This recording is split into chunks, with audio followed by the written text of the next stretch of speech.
What is up, guys? So, the latest episodes of The Flash and Legends of Tomorrow have been released. The Flash is Season 6, Episode 11, titled Love's the Battlefield, while Legends of Tomorrow is Season 5, Episode 3, titled Slay Anything. Now, what I've been doing recently is videos breaking down both of these shows at the same time, because they do come out the same day, where I talk about all of the post-crisis changes, the Easter eggs, the references, anything from DC Comics, any of those things.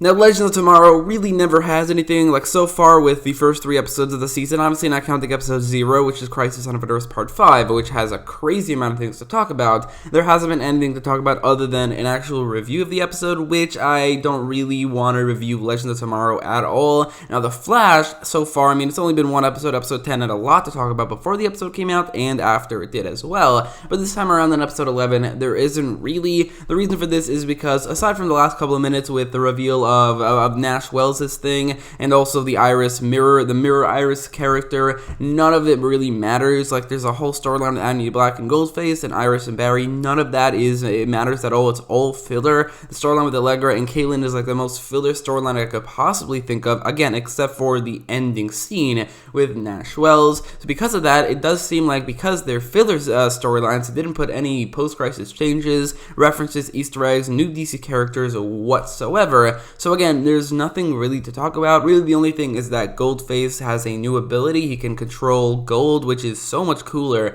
than what his ability is or was beforehand. I don't know if that is a post-crisis change or something that he's always been able to do, but it is something that we've never seen before. There's also Nash being hinted to be Allegra's father, maybe adopted father on his universe, and also that he sees Harry, which I'm guessing is going to connect to the episode The Exorcism of Nash Wells, which comes out in a couple weeks. That's probably going to be something like that. And obviously, again, in the end, it's revealed that Iris the Iris we've been seeing is a mirror world version of the character, which I always knew, but I gotta say that the episode did a good job at convincing me that it isn't. Now, that's really all there is to talk about in terms of the breakdown. However, because that's really nothing, I decided that for today I'm going to be just reviewing the episode, because there's nothing really to talk about for the breakdown. And I gotta say, this episode is very clearly not a good episode. It's easily the worst episode of the season so far, and it's the worst episode made, like, even before that, like, in a very, very long time. And I'll get into why I think that is, and it might be a different reason for why you expect, because honestly, I liked Iris in this episode. I'm really liking her storyline, and I have nothing at all against that. So let's start with the Allegra and Frost / Nash storyline, because it's a smaller one, and I'd rather start small and then get to the big storyline later. Now, like I said earlier, this is completely filler. Like, it literally does not matter. It connects to no storylines. It's a part of no storylines. It pushes no storylines further, and there's no character development here whatsoever. It attempts to introduce a character, and that's the ex-boyfriend of Allegra, Emerson something, but he never has any lines. I can't remember anything about him other than maybe the way he looks, that he wore a hat. But they didn't do anything in this storyline, and it does not matter. If it didn't exist, nobody would notice, and that's a big problem with this storyline. It just doesn't need to exist. I really don't like it when storylines that don't really do anything take up so much screen time of either an episode or an entire season, and this one definitely does the former. It takes up so much screen time, like 15 minutes, maybe like 10 minutes of this episode, which was already not a good episode, and this doesn't help things at all. This entirely filler, pointless storyline that does nothing for anybody,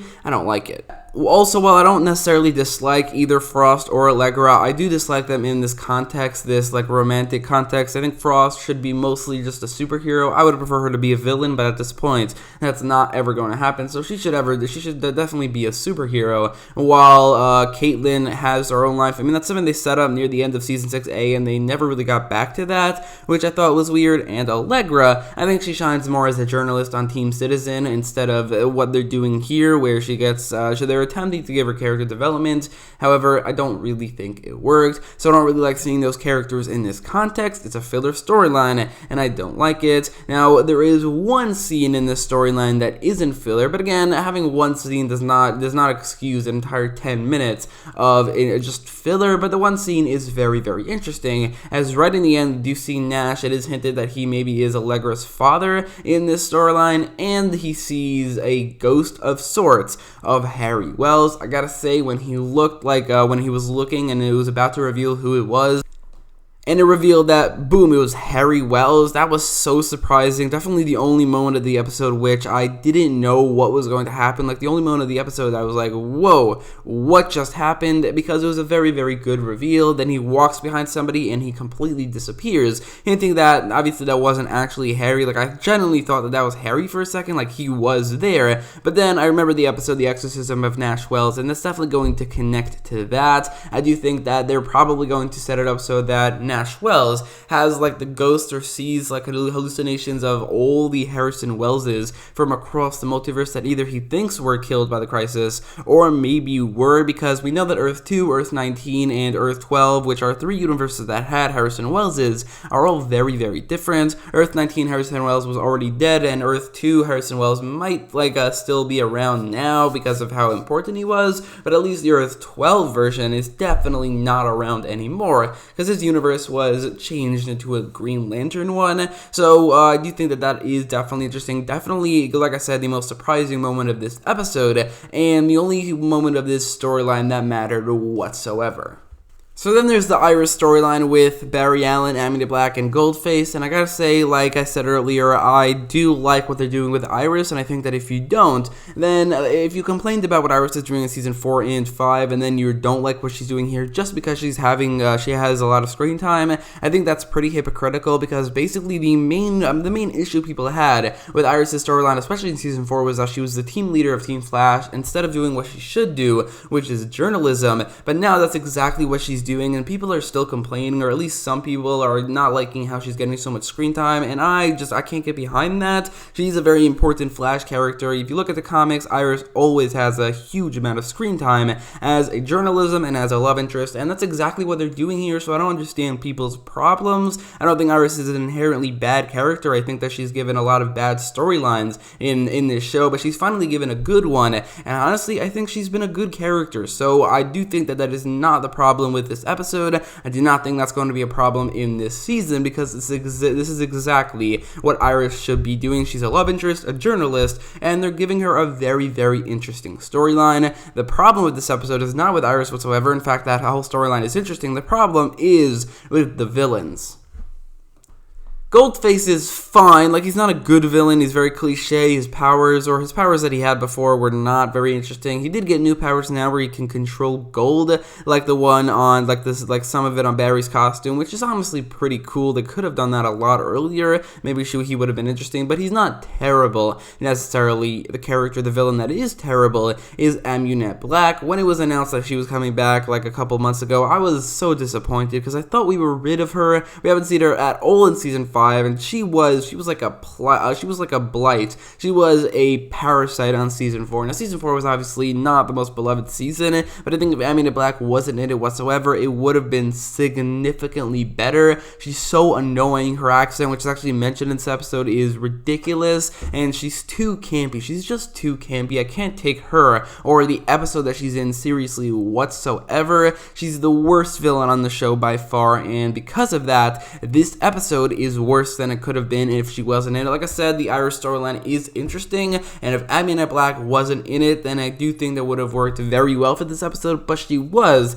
and I don't understand it. Why bring her back? I don't think anybody liked her. They went a whole season where she was not around, and now she's back. I don't get it. Honestly, I don't understand, and I really think that it would have been way better off for her not to come back. I don't like her, if you can't already tell. That's the biggest problem with the storyline. It's the villain, the terrible villain in Amunet Black, who's accompanied by a mediocre villain in Goldface. Getting back to Iris for a second, I will say that obviously I always knew that this version of Iris we were seeing is a mirror version. I mean, they very much hinted it with the pancakes. Now she can cook, she could speak Italian, she could do all these things that the regular Iris could not do. So it was pretty clear that she was a mirror version of Iris after Iris was pulled into the mirror in the last episode, and that was never mentioned by this version of Iris again. However, the writing and even the acting from Candice Patton honestly made me believe, like subconsciously for a couple minutes, that this this was Iris, because of Barry's reaction to all of this, because of how real this version of Iris felt, in spite of the fact that she obviously was not. I think that was something they really knocked out of the park with this episode, making me, at least, I don't know about the rest of you, but I did see some other comments that said the same thing, that made them believe, even though they knew for a fact this wasn't Iris, made them believe without noticing that it was Iris, and then the big reveal at the end, which wasn't exactly surprising, but I think it worked and fit very well into the episode, that this was indeed the mirror version of Iris, and maybe it's even the mirror mistress or something, and the real Iris is in the mirror world. That's something I would like to see more of, this mirror version of Iris, and also the mirror world, and that's, again, a storyline I did definitely really like, and I'm looking forward to seeing more of. In conclusion, I thought this episode was definitely the worst episode of the season, probably worse than any episode in Season 5. I think that the last time an episode was this bad, or the last time an episode was worse than this, was probably Season 4, Episode 21, almost 2 whole years ago, titled Harry and the Harrisons, and what do you know, Amanda Black is in that episode. Please never bring this character back, and if you do, just drastically change her, get rid of that stupid accent, make her less cheesy, because she's just the worst villain ever. Now, aside from Amanda Black, this is also a filler episode for the most part, so that did not help it at all. The guy had a very limited amount of the Flash, and even without her, it was still very cheesy. I do like the last couple of minutes with the Harry Wells thing, and also the Mirror World thing. Those are very interesting, but those are really interesting for the next couple episodes, not this one. So yeah, this is a very mediocre, borderline just terrible episode.